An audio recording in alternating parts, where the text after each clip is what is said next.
Keď odhodíš všetky tie slogany, všetky tie popisky, všetky naučené frázy z médií, čo vlastne obyčajní ľudia chcú?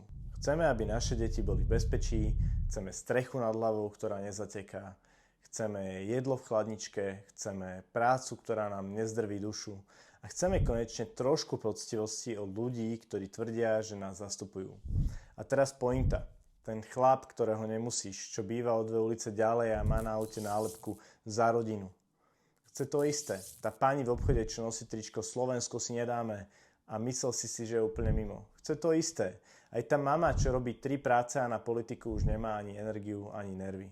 Chce presne to isté. A teraz otázka. Čo ti nikdy neukážu v televízii? Čo je tá jedna vec, ktorú médiá nikdy nepriznajú? Že toho máš spoločného s ľuďmi, ktorí volia inak než ty, oveľa viac, než si myslíš. To ti neukážu nikdy.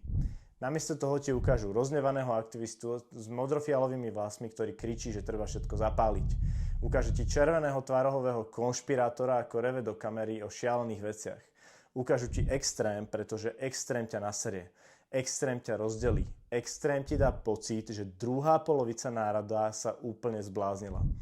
A nie je to náhoda. Existujú reálne štúdie, tvrdé dáta, ktoré dokazujú, že algoritmy aj médiá zámerne tlačia presne to, čo ťa vytočí najviac. Lebo čím viac si nahnevaný, tým dlhšie zostaneš prilepený k obrazovke.